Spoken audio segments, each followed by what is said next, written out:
رب العالمين والصلاة والسلام سيدنا وسندنا ونبينا محمد. أما بعد فأعوذ بالله من الشيطان الرجيم. بسم الله الرحمن الرحيم. إن الله وملائكته يصلون على النبي يا أيها الذين آمنوا صلوا عليه وسلموا تسليما. اللهم صل على سيدنا محمد النور الذاتي وسر الساري في جميع الأسماء والصفات. اللهم صل على سيدنا محمد. اللهم صل على الذات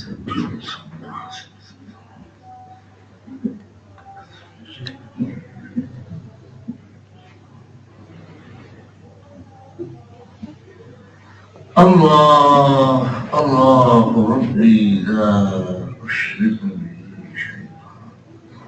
اللهم إني أسألك باسمك العظيم وإفرادك الأكبر سبحانك لا إله إلا أنت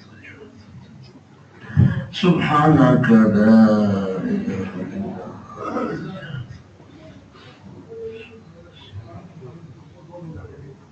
اللهم يا رب سيدنا محمد صلى الله عليه وسلم آل سيدنا محمد. اللہ جل مجدہ اپنے فضل و کرم سے میری اور آپ کی مغفرت میرے آقا و مولا سید المرسلین رحمت للعالمین صلی اللہ علیہ وسلم کی ساری امت کی مغفرت. دعا صرف اپنے ذات کے لیے کرنا یہ بھی جائز ہے، صحیح نہیں ہے. دعا وہ ہے جس میں سب مسلمانوں کو شمار کیا جائے، اپنے لیے، تمام اہل اسلام کے لیے. اور اللہ کریم جل مجدہ نے قرآن مجید میں اسی طرح سکھایا ہے. فرمایا رب اغفر لی ولوالدی. اور دیکھو کیسا ادب سکھایا قرآن کریم نے. صرف قرآن مجید رہ جائے گا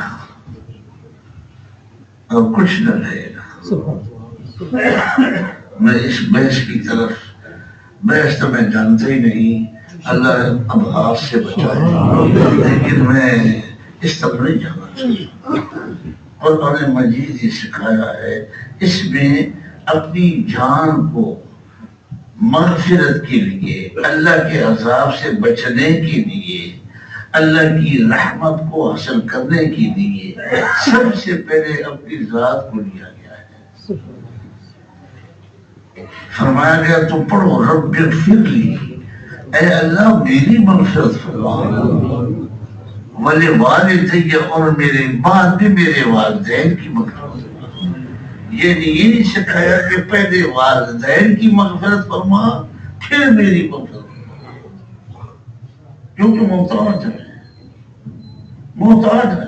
اور پھر ایک شرعی مسئلہ ہے، فقہی مسئلہ، کہ آپ حج بدل کرنا چاہتے ہیں تو حج بدل اس وقت تک نہیں کر سکتے جب تک اپنا حج نہ کر لے. فرض ہے نا، فرض عین ہے، اپنا حج کر لے پھر اس کے بعد حج بدل کرے. خواہ ماں باپ کی طرف سے کرے، خواہ عزیز و اقارب اور دوستوں یاروں یا کسی اور مسلم کی طرف سے کرے، مگر پہلے اپنا حج ادا کر لو.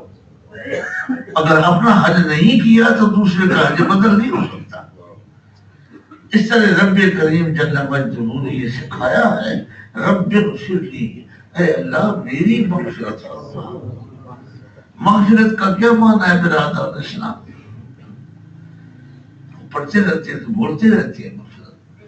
اور اللہ کریم جل مجدہ کا ایک اسم مبارک ہے غفار جل جلالہ، اور ایک اسم مبارک ہے غافر جل جلالہ و منوالہ. تو حقیقی معنی میں کوئی غفار نہیں اور کوئی غافر نہیں سوائے اللہ جل مجدہ کے. اگر کوئی ہے تو عبد الغافر ہے اور عبد الغفار ہے، غفار کا بندہ، یہی بات ہے۔ تو غفور کا معنی کیا ہے؟ اے میری مغفرت فرما، میرے ماں باپ کی مغفرت فرما، اور میرے اور تمہارے آقا سید المرسلین رحمت للعالمین صلی اللہ علیہ وسلم کو رب کریم نے تلقین فرمائی، تعلیم فرمائی، طریقہ سکھایا، فرمایا وَاسْتَغْفِرْ لِذَنْبِكَ وَلِلْمُؤْمِنِينَ وَالْمُؤْمِنَاتِ۔ وَاسْتَغْفِرْ، میرا خیال ہے آپ تو غلط فہمی میں چلے جائیں گے اور مغفرت کو ایک عام معمولی چیز سمجھتے ہیں۔ جو عاشقوں کی باتیں ہیں کچھ اور ہے، وہ صرف ان کی ذات تک محدود ہے، تمہارے لیے نہیں ہے۔ وَاسْتَغْفِرْ لِذَنْبِكَ، اے مصطفیٰ صلی اللہ علیہ وسلم پہلے آپ اپنے لیے مغفرت طلب کرے اپنے لیے۔ لیکن یہاں بہت بڑا کلام ہے، عارفین باللہ تعالی اور اولیاء کاملین عاشقوں عارفوں نے حضور نور کی تعظیم میں جو کچھ فرمایا ہے، نور علی نور ہی نور ہے، اور اس نور کی عطا بھی کوئی نہیں پا سکتا، اس کا ابتدا انتہا بھی کوئی نہیں دیکھ سکتا، اتنی تعریفیں کی ہے۔ اور اسی تعریف میں یہ یاد رکھے کہ کسی گمراہ نے، یہ گمراہ پہلے بھی تھے، آج بھی ہے، آج زیادہ ہے۔ اللہ تعالیٰ ان سے مجھے بھی بچائے، آپ بھی بچائے، جو ذم کی نسبت پیغمبروں کی طرف کرتے ہیں۔ انبیاء علیہ السلام ذم سے، یعنی گناہ سے پاک ہے، یہ یقین رکھو۔ اہل سنت کا یہ عقیدہ ہے، اور اہل سنت کے بھی دو گروہ ہیں۔ اہل سنت کہتے ہیں کہ صحاب ہو سکتا ہے، صغیرہ کبیرہ نہیں ہو سکتا، لیکن عارفین باللہ تعالی، عاشق اور عارف، غوث اور قطب، ان کے ساتھ جو علماء ہیں وہ کہتے ہیں صحابی حرام ہے، پیغمبر کی طرف صاحب کا بھی اشارہ نہ کرو۔ اللہ نے ان کو صاحب سے بھی پاک رکھا ہے۔ کون ہے پاک کرنے والا؟ اللہ، عطا کرنے والا اللہ ہے۔ تمہیں کیا تکلیف ہے؟ کس لیے تم اس میں ادھر ادھر کی باتیں کرتے ہو؟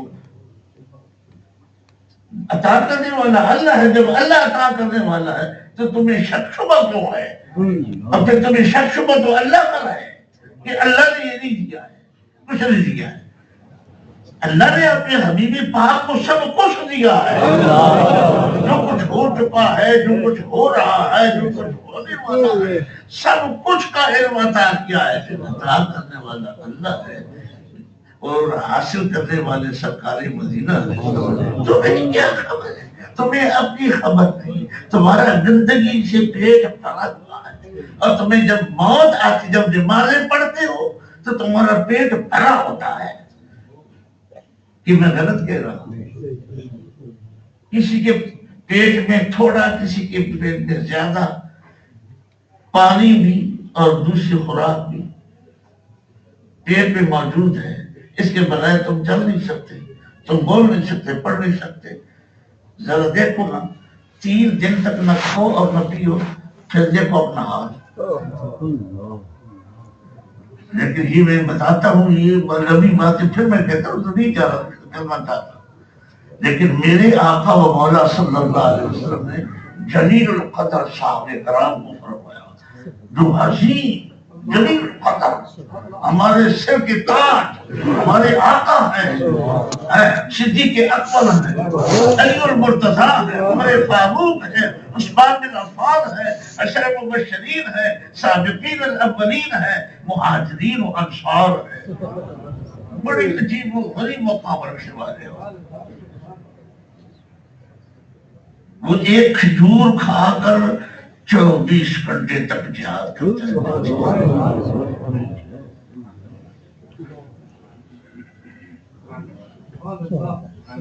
اس کے باوجود حضور پر نور صلی اللہ علیہ وسلم نے ان کو منع فرمایا کہ تم وصال نہیں کر سکتے، وصال کی اجازت نہیں دو۔ بخاری شریف، مسلم شریف، دیگر احادیث کی مستند کتابوں موجود ہے۔ پوچھتے عرض کرتے ہیں صحابہ وَإِنَّكَ تُوَاصِلُ يَا رسول اللہ، یا حبیب اللہ آپ تو وصال فرماتے ہیں، ہمیں منع فرما رہے ہیں۔ وصال سمجھتے ہیں؟ وصال کا یہ معنی کہ دن کا روزہ رات کے روزے کے ساتھ ملا کر 24 گھنٹے کھائے پیے بغیر روزہ رکھنا، پوری رات روزہ رکھنا، پورا دن روزہ رکھنا، اور کئی دن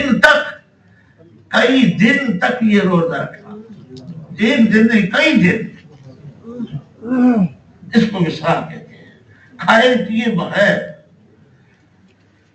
تو انہوں نے عرض کیا واصلو یا رسول اللہ، آپ تو ملا کے کئی دن ملا کر روزہ رکھتے ہیں۔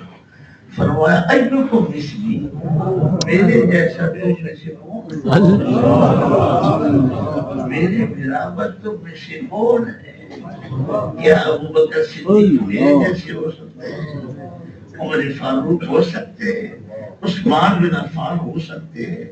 علی المرتضیٰ میرے جیسے، جبکہ میرے قریبی اور پیارے بھائی ہیں، ایک ہی درخت سے میں بھی اور علی المرتضیٰ بھی، مگر علی المرتضیٰ بھی میرے جیسے ہو سکتے ہیں؟ فرمایا میرے جیسا تم میں سے کوئی بھی نہیں۔ یطعمنی ربی ویسقینی، میرا رب مجھے کھلاتا ہے اور وہ پلاتا ہے۔ ایک خاص وقت ہے میرا، وہاں کوئی بھی نہیں پہنچ سکتا، نہ فرشتہ نہ کوئی انسان، وہاں میں جاتا ہوں تو اللہ تعالیٰ تیری میزبانی کرواتا ہے، مجھے کھلاتا ہے اور پلاتا ہے۔ اس لیے کچھ خصائص ہے، یہ خصائص ہے، لیکن میں اور آپ کی میں بات کرتا ہوں، ہمیں اجازت ہے، ہم وضو کرتے ہیں نماز پڑھنے کے لیے، آپ سب وضو کر کے ہیں، الحمدللہ، اللہ قبول کرے تمہارے وضو کو۔ ہاں، وضو میں اسراف نہ کرنا، افراط تفریط نہ کرنا، اسراف کرنے والے کو معافی نہیں، اسراف نہیں کرنا چاہیے، کہ پانی زیادہ ضائع نہیں کرنا چاہیے۔ حضور پر نور صلی اللہ علیہ وسلم نے فرمایا کہ تم وضو کرتے وقت پانی ضائع نہ کیا کرو، اگرچہ تم سمندر کے کنارے یا دریا کے کنارے بیٹھ کر وضو کرو۔ دریا اور سمندر کے کنارے بیٹھ کر جب وضو کریں گے، دیکھیں ہو کھلا پانی ہے، یہاں ہوتے لگائے اور ہوتوں کے ساتھ پانی خوب سے منع ہے۔ یہ بھی منع ہے غسل خانے میں، اپنے گھر کے غسل خانے میں ساتھ ساتھ باتیں آئیں گی جو تمہیں بتاتا جاؤں گا۔ جمعہ شریف کے روز غسل کرنا واجب ہے، اور اس کے اندر بڑا نور پیدا ہوتا ہے۔ نماز جمعہ کی خاطر یہاں تک کہ طریقہ یہ ہے کاملین کا، میں کاملین کی بات کر رہا ہوں، کہ اگر جنبی ہے شخص تو جنابت کا غسل الگ کرے یا جمعہ شریف کے لیے الگ کرے، یہ اولیاء نے سکھایا ہے اپنی مرید کو۔ غسل کر کے آپ نماز پڑھیں گے، نور عجیب و غریب پیدا ہوگا۔ غسل واجب ہے،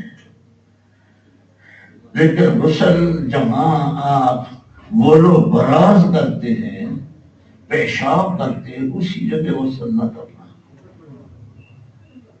سید کائنات علیہ السلام نے منع فرمایا ہے، جو شخص پیشاب والی جگہ غسل کرے گا اس پر شیطان حملے کرے گا اور وسوسے ڈالے گا۔ اس وہ آدمی ہر وسوسوں میں لطفت ہوتا ہے۔ ہم وضو کر کے آتے ہیں، ذہنی طہارت حاصل کرتے ہیں جو اسلام نے سکھائی ہے، شریعت مطہرہ نے سکھائی ہے کہ اس طریقے سے آپ وضو کرو، اور اس وضو کرنے سے تمہارا ظاہر بھی پاک اور باطن بھی پاک ہو جائے گا اللہ کے فضل و کرم سے۔ ہے جی، لیکن اندر باطن میں نجاست تو موجود ہے ابھی تک، تو ہونا تو شکر چاہیے نا، اور باطن کی نجاست ہے. ہاں اس باطن کی خرابی سے پیغمبر پاک ہوتے ہیں. یہ نئی بات سن لے، پیغمبر جب رب کی بارگاہ میں کھڑا ہوتا ہے عبادت کے لیے تو اس کا باطن بھی پاک ہوتا ہے. یعنی زہری طعام اور شراب پیٹ میں نہیں ہوتا. اور اس کے نقش بندر پر کامل سے کامل ولیوں کی بھی یہی حال ہے. میرے آقا غوث پاک فرماتے ہیں رضی اللہ تعالیٰ عنہ، میں قادریوں کو سنا رہا ہوں، ہم قادری کہلاتے ہیں انشاءاللہ رب کے فضل و کرم سے میں بھی قادری ہوں، اور آپ میں سے بھی شمار قادری بیٹھے ہیں. سرکار غوث سکندر نے رضی اللہ تعالیٰ عنہ ایک چلہ سکھایا ہے. اس چلے میں آپ نے فرمایا 2-3 لقمے کھا، پھر ہوتے ہوتے 1 لقمے پر پہنچا، پھر 1 لقمے کے بعد ایک ذرہ سا کھا، پھر 3 روز تک 1 سیکنڈ آنکھ نہ لگا. دل کی آنکھ تمہاری زندہ رہے، جاتی رہے، اور پینے کوئی چیز پی بھی نہیں، کوئی چیز کھا بھی نہیں، اور وہ ہے کہ پنکھ کی ہوا بھی نہ لے.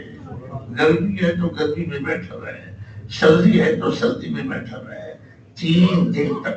یہ کس کے لیے؟ صرف اللہ کے لیے، صرف اللہ کی لقاء کی خاطر اپنا باطن اس طرح کر. اس لیے برادران اسلام رہا سیدھی شاذلی تو فرماتے ہیں ظاہری طعام کا 1 ذرہ اگر تمہارے پیٹ میں ہوگا تو اصحاب دیوان تجھے ہضم کر دیں گے، تیرا نام مٹا دے گی فقیروں سے، درویشوں سے. یہ میں اہل اللہ کی بات کر رہا ہوں، اللہ کے ولیوں کی باتیں ہو رہی ہیں، اور یہ ثابت ہے، کتابوں میں بھی ثابت ہے. ایسے لوگ پہلے تھے اور آج بھی ہے اللہ کے فضل و کرم سے، اور انشاءاللہ آئندہ بھی ہوں گے. اللہ ان کی تو خیر میری آپ کی مغفرت فرمائے. اگر میں مغفرت پر دور چلا گیا الحمدللہ جو کچھ بیان ہو رہا ہے رب کے اپنے فضل و کرم سے، اس کی مشیت سے، میری اپنی مرضی سے نہیں، کیونکہ میری مرضی میں تو کوئی اور باتیں تھی. منبر پر بیٹھنے سے پہلے جو میں سوچ رہا تھا وہ سب بھول گیا. اللہ کرے کہ میرے رب کریم کے نام مبارک کے سوا سب کچھ بھول جاؤ. رہے میرے دل دماغ میں، اور آپ کے دل دماغ صرف اللہ اللہ اللہ اللہ اللہ اللہ. میرے آقا غوث سکسائن سے پوچھا گیا کہ اس میں آدم حضور کیا ہے؟ فرمایا تو پڑھ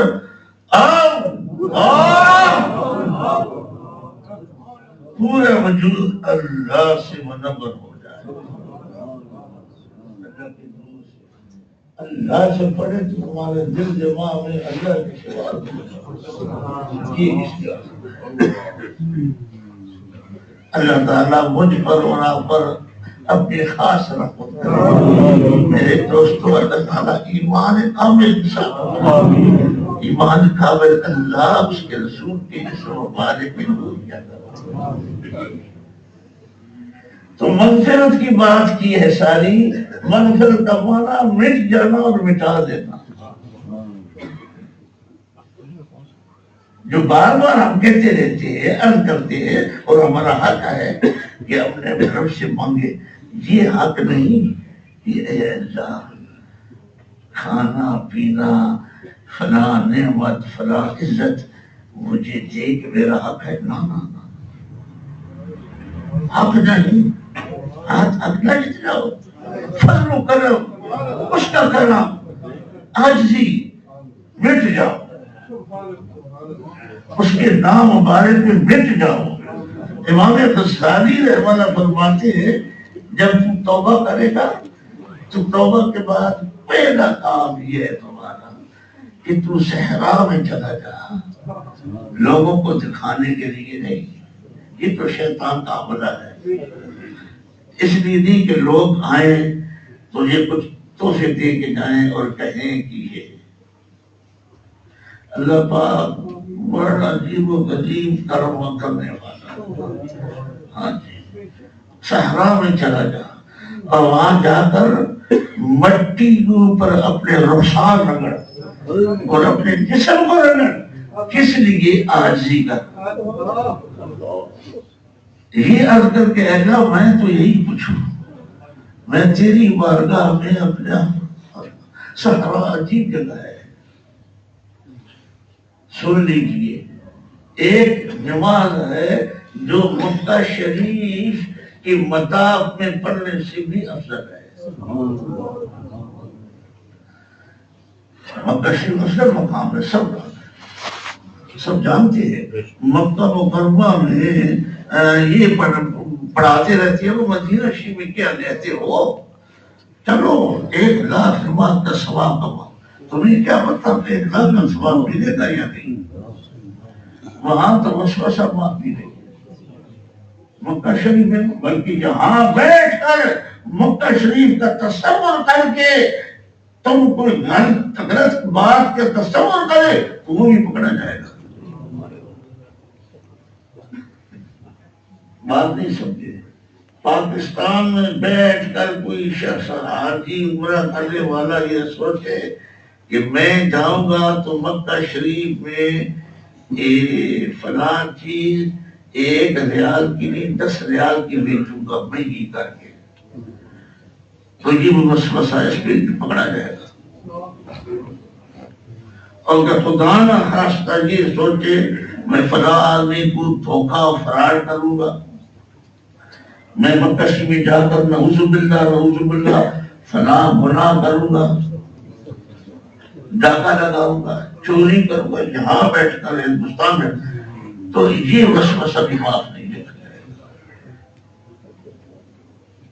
لیکن مکہ شریف مدینہ منورہ کا تصور نہ کرے، صرف یہاں ہی کا تصور کرے، 1,000 بار یہ کہے کہ میں فلاں جگہ یہ گناہ کروں گا اور وہ گناہ کر نہ سکے تو معاف ہے، 1000 بار بھی وسوسہ آئے معاف ہے، لیکن مکہ شریف کا تصور کر کے جس گناہ کا خیال کرے گا پکڑا جائے گا۔ اللہ تعالیٰ میرے اور آپ کی باطن کو درست کرے، لیکن مکہ شریف میں نماز پڑھنے سے بھی افضل نماز وہ ہے جو صحرا جنگل میں ہوں، وہاں گوش ہوں، وہاں ہوں، آپ کو کوئی انسان نہ دیکھے، کسی انسان کا تصور آپ کے دل دماغ میں نہ ہو، بالکل غائب ہو جائے، صرف اپنے خالق و مالک کو جس نے پیدا کیا اس کا خیال دل دماغ میں ہو، تو یہ نماز سب سے افضل ہے۔ مغفرت کا معنی یہ ہے کہ اے اللہ مٹا دے ہمارے دل دماغ سے وہ خیالات جو تجھ کو پسند نہیں، وہ خیالات ہمارے دل دماغ سے مٹا دے، اور جو بھی غلطیاں کی ہیں ہمارے جسم نے، اے اللہ پاک ان غلطیوں کو تو معاف کر، معاف کرنا اور مٹا دینا، ایک معاف کر دینا، معاف کے بعد ان کے نشان مٹا دینا، ایسا گناہوں کے نشان ہی مٹا دے، یہ ہے مغفرت۔ اس لیے میری درخواست ہے اپنے رب کریم کی بارگاہ میں، اللہ صرف اپنے فضل و کرم سے، عمل کی وجہ سے نہیں، صرف اپنے فضل و کرم سے، اس کی اپنی شان ہے، میری بھی مغفرت فرمائے، تمہاری بھی مغفرت، اور جب دنیا سے رخصت ہو تو سب کچھ بیٹھ جائے، دل، زبان اس کی طرف مستقل. لکھتے ہیں کاملی، لکھتے ہیں کہ موت کے وقت سارا جسم دم کرتا ہے. جب موت داخل ہو جائے، سکرات موت جسم میں داخل ہو جائے تو اس کی کئی نشانیاں ہیں. ایک یہ ہے کہ سارا جسم درد کرتا ہے اور آخر میں دل درد کرتا ہے اور دل میں بہت سخت درد پیدا ہوتا ہے. لیکن جو محب عاشق سچا ہوتا ہے اس درد کی حالت میں، چونکہ بعض کاملین کو کافی دیر تک سکرات، بعض جلدی فوت ہو جاتے ہیں عام آدمی، اور بعض کافی دیر کے بعد. میرے حضور مدینہ منورہ والے رضی اللہ تعالیٰ عنہ اللہ تعالیٰ بے حد بے شمار انوار و تجلیات کی بارش برسائے. ان کی قبر مبارک پر تمام اہل بقیع سمیت، کیونکہ بقیع شریف میں ہے، جنت البقیع میں ہے، ان کی دعا تھی ساری زندگی کی.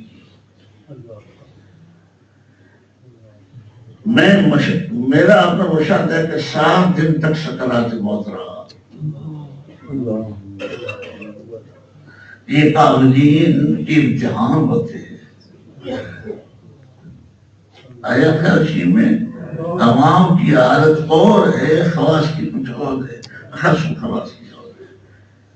مجھے فرماتے ادعو اللہ ان یسخری الموت. سب تکلیف کی حالت میں نے سمجھا کہ آپ فرما رہی ہیں دعا کر اللہ تعالیٰ موت کی آسانی مجھے عطا کرے. میں دل یہ سمجھا، فوراً سمجھ کے میرے دل کی حالت ہو. فرماتے ہیں یسخر علی الموت، اللہ تعالیٰ موت میرے حوالے کرے، میرے قبضے میں کر کے مجھے دنیا سے اٹھا. عجیب و غریب زندگی میں پہلی بار یہ سنا ہے.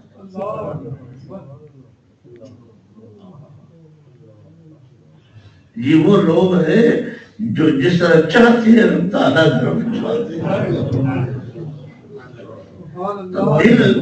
دل میں جس وقت موت داخل ہو جاتی ہے تو دل بڑے جوش و خروش سے اللہ کی طرف متوجہ ہوتا ہے، گر گرا کر آنے کے ساتھ. اور آپ آخری ایام میں یہ فرماتے تھے نحن قوم مدبرون، ہم وہ قوم ہیں جس کے خصوصی فیصلے عرش میں ہوتے ہیں.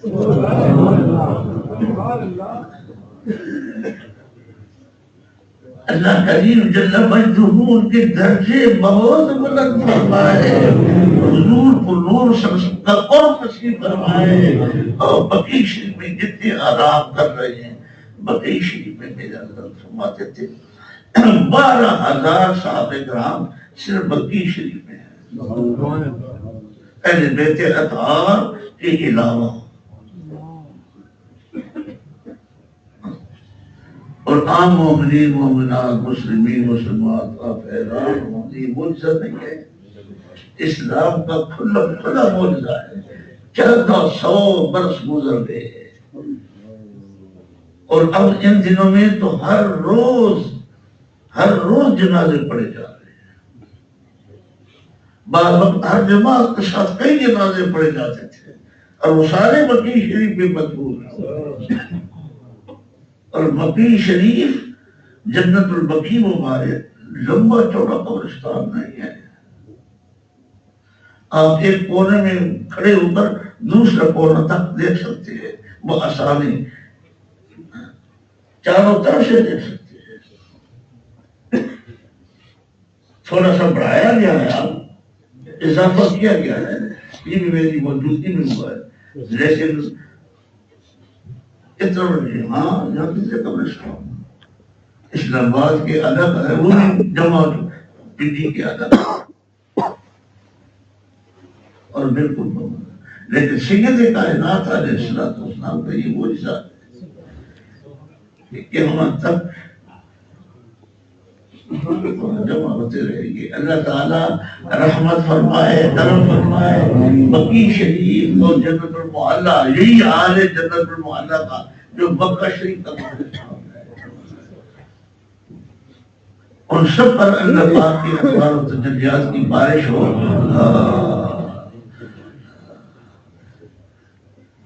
پوچھا کہ حضور پر نور صلی اللہ علیہ وسلم نے فرمایا کہ تم بقیع شریف کے پاس وہاں طرف سے فلاں طرف سے گزرے ہو،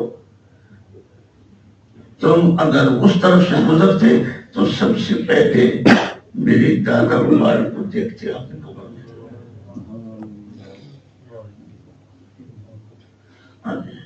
اور بقیع شریف جنت المعلیٰ وہ بھی رب کریم.